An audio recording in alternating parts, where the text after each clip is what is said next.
नमस्कार साथियों, कैसे हो आप सभी लोग। उम्मीद करते हैं कि अच्छे होंगे। मैं विष्णुकांत उपाध्याय आप सभी लोगों का फिर से स्वागत करता हूं। बीएचयू ने सीवीटी पीजी के पहले राउंड की कट ऑफ जारी कर दिया है।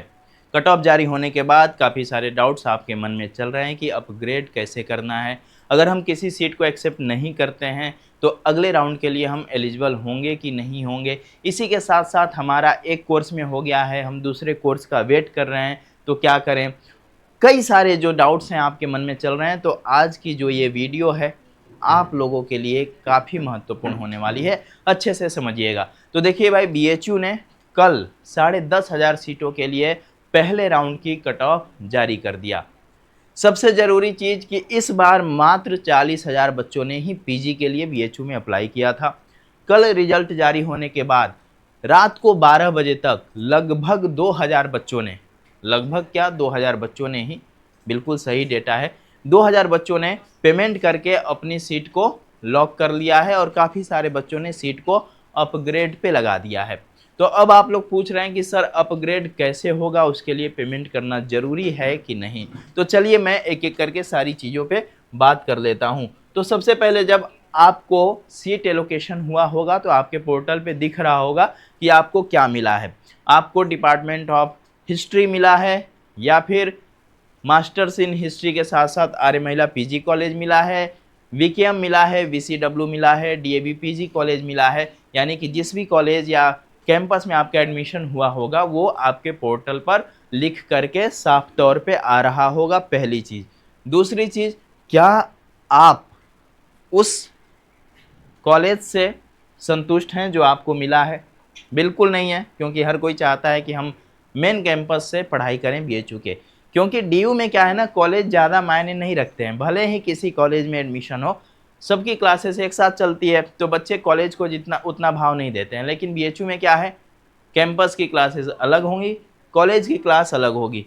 तो कॉलेज में बच्चे पढ़ने से थोड़ा सा बचते हैं। तो आपको क्या करना है, अगर कॉलेज मिल गया है तो सबसे पहले सीट को एक्सेप्ट करके उसके लिए आपको पेमेंट कर देना है, ठीक है ना।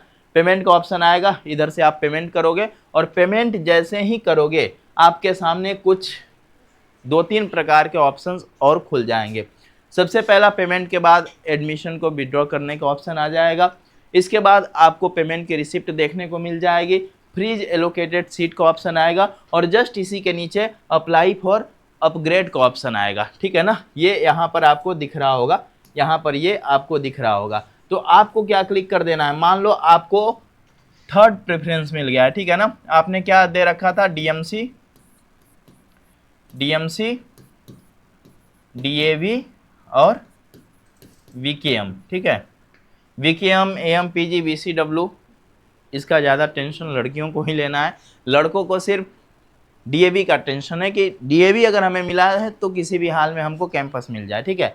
लेकिन लड़कियों को क्या है, मान लो आपको वीकेएम मिल गया, तो कोई भी सीट मिला हो आपको, ठीक है ना, आपको क्या करना है, इसका पेमेंट सबसे पहले करना है। पेमेंट करके अपग्रेड कर देना है ताकि अगले राउंड में उसके ऊपर वाला मिले। फिर सेम यही चीज़ नेक्स्ट राउंड में आपको करना है। अगर आपको मिल जाता है अपग्रेड होकर के उसके ऊपर वाला, तो उसमें भी उसका पेमेंट कंफर्म करके आपको क्या करना है, उसके ऊपर वालों के लिए अपग्रेड कर देना है। तो इस तरह जो है ना, बीकेएम से डीएमसी का सफ़र आपका तय हो जाएगा, पहली चीज़। दूसरी चीज़ कि पेमेंट करना ज़रूरी है, बिल्कुल ज़रूरी है। अगर आप किसी भी कोर्स के लिए पेमेंट नहीं करते हो तो आप एडमिशन से बाहर हो जाओगे और सेकेंड राउंड के लिए आप एलिजिबल नहीं होगे, अच्छे से समझ लेना। तीसरी बात कि कट ऑफ गिरेगी क्या थर्ड राउंड में। तो देख लो भाई, जेएनयू और डीयू, बीएचयू के साथ साथ जेएनयू और डीयू, ये दोनों ही बड़े सेंट्रल यूनिवर्सिटीज़ हैं जहाँ पे अच्छी खासी संख्या में बच्चों को पीजी में एडमिशन दिया जाता है। डीयू में कितना भाई, 13,500। जेएनयू में भी लगभग 3,500 के आसपास सीटें हैं सभी कोर्स का लेकर के, ठीक है ना, 3,000 मान लो। और बीएचयू में 10,500, ठीक है ना। तो इस तरह से क्या है, पीजी की सीटें हैं सबसे ज़्यादा। सबसे अधिक कहाँ है, डीयू में है। डीयू में जिनको एडमिशन लेना था उन्होंने ले लिया है। तो उन्होंने बीएचयू भी अप्लाई करा था, जेएनयू भी अप्लाई करा था। जेएनयू में जिनको एडमिशन लेना था उन्होंने ले लिया है। तो मान लो किसी ने 110 नंबर पे डीयू भी अप्लाई किया, जेएनयू भी अप्लाई किया और BHU भी अप्लाई किया, ठीक है ना, लेकिन उसका क्या हुआ है, JNU में एडमिशन हो गया है उसी सेम कोर्स में, ठीक है ना। मान लो उस कोर्स में कितने बच्चे हैं, कितनी सीटें, 150, तो आपसे अच्छे मार्क्स वाले बच्चे तो भाई कहाँ चले गए होंगे, JNU चले गए होंगे। तो सिंपल सी बात है कि इस राउंड की जो 100 सीटें बचेंगी वो अगले राउंड में आपको मिलने वाली हैं, अलग अलग कैटेगरी की, ठीक है।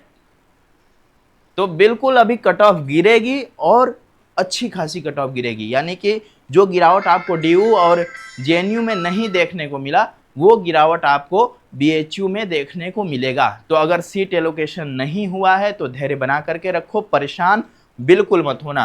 पल पल की अपडेट मैं आपको देते रहूंगा, कट ऑफ में गिरावट आएगी, कट ऑफ गिरेगी, धैर्य बना करके रखना, हमारे साथ जुड़े रहना। कोई भी दिक्कत आती है हेल्पलाइन नंबर पे मैसेज करो। कट ऑफ लिस्ट देखना चाहते हो तो हमारे ऐप को डाउनलोड कर लो, ऐप का लिंक इसी वीडियो के डिस्क्रिप्शन बॉक्स में हमने दे दिया है। इसी के साथ साथ अगर आपके आसपास कोई CVT PG 2026 की तैयारी करना चाहता है तो उनको बताइए कि द हिस्टोरिका की तरफ से क्लासेस वगैरह शुरू किए जा चुके हैं। हमारे साथ जुड़ करके JNU, DU और BHU जैसे टॉप सेंट्रल यूनिवर्सिटी में पढ़ने का सपना वो भी साकार कर सके। बाकी ख्याल रखो आप सभी लोग, मिलते हैं अगले वीडियो में। अभी के लिए इतना ही, बहुत बहुत धन्यवाद।